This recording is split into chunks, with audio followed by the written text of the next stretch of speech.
Okay, hello everybody, and welcome to the Meet Your Mentor podcast. My name is Elise, and I'll be your host today. I'm currently a sophomore in high school, and I'm interning here at the Mentor Project. As for this podcast, each week I'll be interviewing one of our esteemed mentors and asking a little about their profession, maybe some advice they have for younger generations, what it means to be a mentor, and so much more. Quick shout out to our listeners and sponsors for making this podcast possible. Now, whether you're a new listener or you're coming back, I think you will love what we have in store for you today. The world-class mentor that I will be interviewing is Andy Lopata. Mr. Lopata is a very well-known business speaker and public speaker and business networking strategist. I'll let him tell you more about what that means. He has also written 5 books on networking, professional relationships, and asking for help. Mr. Lopata has worked with many well-known companies, such as Wembley Station, the BBC, and many others. All right, welcome, Mr. Lopata. Thank you very much, Elise, and please feel free to call me Andy. Okay. Can you tell us a little bit about yourself and maybe what it means to be a business networking strategist? Like, elaborate on that a little bit. Yeah, sure. So I've been involved in the world of business networking and professional relationships for over 20 years. Wow. I started out when my father co-founded a business network based on an American model, but opened it in the UK back in 1998, and I joined a year later. Wow. And that was really, it was a group of local businesses, or groups of local businesses, because we had over 2,500 members by the time that we exited the business. Groups of local businesses around the UK and in Spain as well, who would meet on a weekly basis and seek to refer each other. So that was my introduction to the world of business networking. I was involved in that for 7 years. And during that time, I recognized that we were getting these businesses together and we were telling them what to do, but we weren't showing them how to do it. So I developed training to help them understand, first of all, the process and then the strategy behind the process of how you make this work, and actually thinking through networking rather than just letting it happen. When we left that business back in 2007, we set up a business together where I was taking the same principles into bigger businesses. And I've worked with a range of multinational companies all around the world. I speak on the topic, as you say. I've written books on the topic, and I train and mentor on it. It's expanded. When people hear the term business networking, and a lot of listeners to this podcast may not really understand the term. Yeah. Many people would think, first of all, of networking events. And networking events, if you think of a cocktail party that everyone's exchanging business cards with each other and looking for business, that's how many people perceive networking. But that's not really what it is. That's something that happens that helps you network, but it's not networking. For me, I talk more about professional relationships. And what I'm talking about is understanding that whatever you want to achieve in your career, where you are now, Elise, it could be just understanding what you'd like to do for your career, and what the next steps are there. And then as you get on the career ladder, getting, whatever you achieve, you are either limited to your own abilities, your own experience, and your own potential, which obviously at the start of your career is going to strongly limit your ability to make an impact, or you can improve that potential with the help of other people. So other people advising you, supporting you, making introductions for you is going to make your life easier. That's networking. And what I focus on is how do you build the relationships with people and nurture those relationships so that when you need help and support, it's there for you. That's very interesting. I definitely know that, obviously I've kind of started a little bit of college searching. I'm like kind of getting there. And a lot of people that I talk to, they're like, it seems like college is like the end all be all, like that's the most important place, but it's not about where you go to college. It's about who you know and who you meet when you go into your field. So that kind of seems to fall under similar categories as what you're talking about.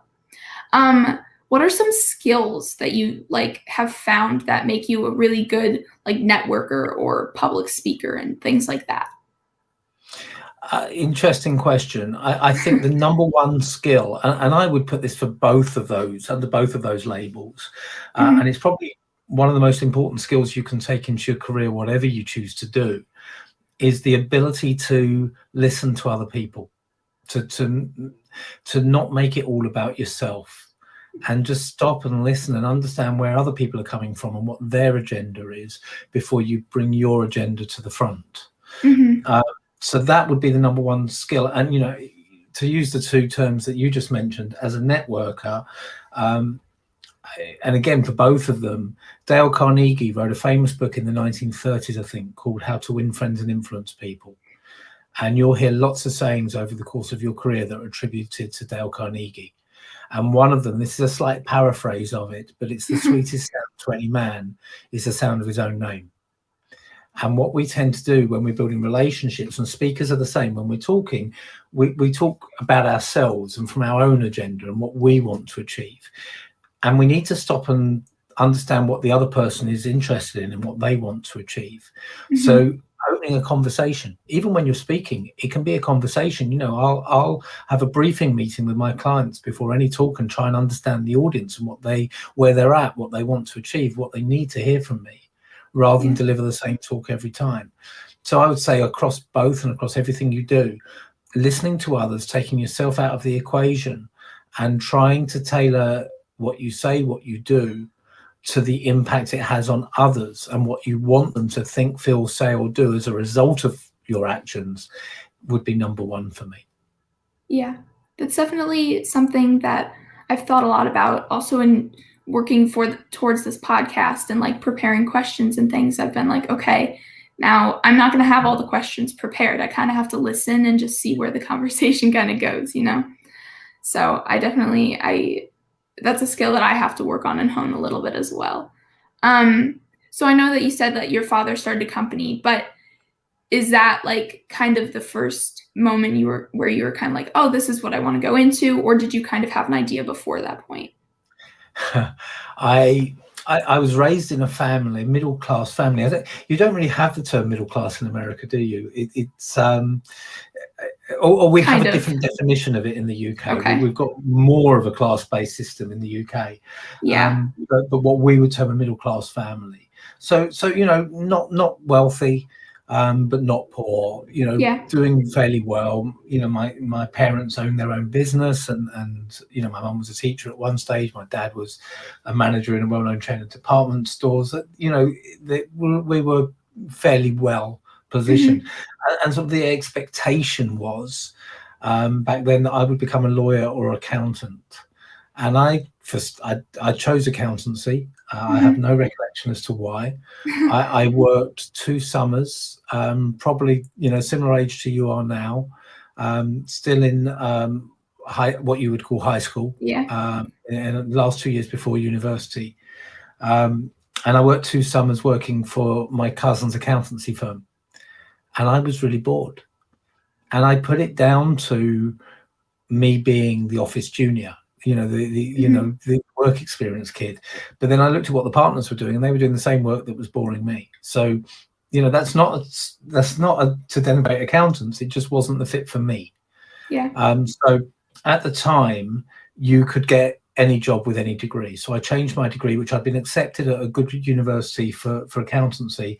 I changed it to political science because that's what interested me. Hmm. By the time I left, you couldn't get any job with any degree. It totally flipped. Hmm. So I went to work in the music industry because that's what I thought I wanted Wow. to do. Hmm. I love music, and I wanted to work in A&R, which is artist and repertoire, scouting bands. And I had the opportunity, but there was no real guidance. And this is before YouTube and in Yeah. this internet. Yeah. I'm old.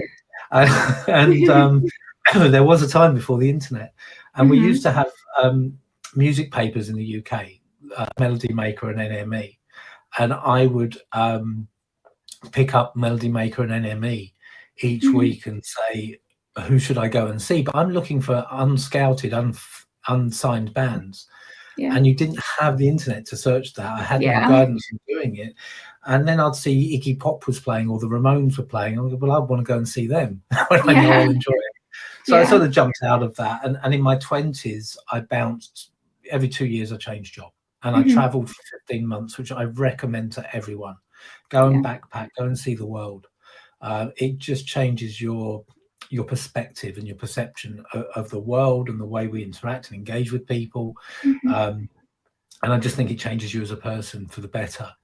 And I Yeah. did that for 15 months. I worked on film sets in South Africa. I worked in sales in Australia. Ran my own tours in Australia and South Africa. Did a range of different Um, things. Came back, worked in audio, visual, sound engineering. I did it all in my 20s, and I mhm. had no direction. I was just bouncing from job to job. I thought I wanted to work. I would have happily gone back to work on the film sets. I loved it. Mhm. But then I ended up working with my dad, and I'd never heard of networking before that, and I just took to it. It was just natural for me. Yeah. So yeah, I think some people know what they want to do very early on. Mhm. Others, like me, take a long time to find it, and that's absolutely fine. Yeah. You work a long time in your life, and your generation even more than mine. I went into a workplace which still was at the tail end of people being in a job for life. When I Mhm. quit the job to go traveling, they were shocked because no one of my grade ever retired, ever resigned. Mhm. Your generation going into workplace is going to be the portfolio career generation. You don't do just one thing, do Yeah. lots of things. So I think it's a very different world, and just enjoy it. Enjoy every experience. Find everything that's out there. Travel, and don't pin yourself down to one thing. It's not wrong to do that, but don't feel under pressure to do so. Yeah. I definitely like agree with what you're saying. It seems like there's a lot of pressure on people to just like know what you want to do automatically. And that was actually kind of one of the things I was going into this. I was going to be like, I was going to ask you if there is somebody who knows exactly what they want to do, and it's like also networking, like, what would your advice for them be? But I feel like that's kind of a rare thing to know at such a young age, especially before you can kind of go to like university and try a bunch of different things and look at clubs and just explore. I think, to be honest, there are people who know exactly what they want to do. My niece wanted to go from about, well, as far as I'm aware, from about the age of 15. She Mhm. wanted to work in theatre, in backstage, and she now Yeah, is a stage manager. Um, and, that's and she was awesome. clear on it. And Mhm. her school sent pupils to what you would call Ivy League. We call Oxbridge. Oxford, Yeah. Cambridge, and Mhm. they were very disappointed she wanted to go to a theatre school. I mean, she went to RADA, the Royal Association of Dramatic Art, where so many of the top British actors have been through. But Yeah. for them, even still, it wasn't Oxbridge, and she would have been potentially an Oxbridge candidate. Mhm. But she knew what she wanted to do, and let's face it, if you want to work as a doctor, you need to make your mind up early, because Yeah, you don't definitely. have to. It makes it easier because you've got 7 years of learning before Mhm. you qualify in the UK. Similar with a lawyer, you do need to know. It helps to know, and you don't have to, but it helps to know early with Yeah. something like that. And degrees like that will give you a foundation for whatever you want to do. If I had taken an accountancy degree, if I had taken law, that would have given me a good platform to go into business doing many things, Mhm. good grounding. So it's not the end of the world if you go down that vocational route early on. Mhm. um, but everyone is going to be slightly different, and it's all about the feeling under pressure if it doesn't feel right for you. My advice would be, allow yourself to go with the flow a little bit. Yeah. I I mean, yeah, it's very interesting that your niece knew so early on. I definitely like there are some people who are like that. I have not been blessed with that trait, unfortunately. I'm still kind of figuring it out, but I have some idea. Um, It's not a disadvantage, it's a different route. I'm delighted I didn't go down the route that I'd originally yeah. chosen. It wouldn't have been the right fit for me. As I say, it wouldn't have been wasted time, but it wouldn't have been right for me. So, if I was given the choice now of being your age again and making a decision, um, the only having experienced what I've experienced, I might go straight into the film sets as a runner at the age of 16. Or Mhm. I do love what I do now, apprentice in this, but I I, I don't regret any moment of my journey, because it's Yeah. given me a richness of experience in different worlds, which I think benefits me now. Mm. So, there's pros and cons, whichever way you look at it. Don't feel disappointed you don't know. Yeah. With the experiences as well, I think it also has that kind of like helped you in networking and trying to think of like you said earlier, kind of figuring out what your audience is thinking and how to market to them. Like, have those experiences kind of helped you in that sense? I would hope so. I think it's hard for me to say from this standpoint Yeah. how those experiences help me now, to a large degree. They're all over 20 years ago. Hmm. So they sort of get ingrained into your DNA, in your way of doing things, rather than me being able to think back to Yeah. 2000 and what Yeah. happened I know what you then. So mean. I couldn't point to anything specifically, but I'm sure it, all of those experiences come together for good or bad to create the person I am today. Yeah. So, talking a little bit more about your career now, what are some of like the most kind of unusual collaborations between companies that you've seen? Wow, that's one you sprung on me. Unusual Sorry. collaborations between companies that I've seen. Um, the trouble is, I see more competition than collaboration, Mm, many times, and you need to see more collaboration between companies. I'm just trying to think back. I used to talk a lot about co-opetition, and co-opetition is where companies who are ostensibly in competition with each other collaborate on a product. oh, And I used to use some examples of some vehicle manufacturers, motor manufacturers, mhm, who were collaborating on production of new vehicles. And I'm sure that's happening with electric cars, for example, now. It's unusual in the sense, it's not unusual in the sense that they complement each other, but it is unusual in the sense that you've got a world where they're normally at each other's throats, and they're putting yeah. that to one side. I've got a new client in the healthcare space, which is looking at HIV medication, and that's Mhm, a collaboration between big pharmaceutical companies, which again is an industry that's normally rife with not only competition, but what we call Chinese walls. And Chinese walls is where you can't say anything outside a certain group of people because of secrecy and confidentiality. mhm. But you've got interesting collaboration there. I'm afraid I can't think of anything else off the top of my head. I No, know as you're soon as we totally finish fine. the call, I will think of the perfect answer, Mhm. but it's not there right now, I'm afraid. It's totally fine.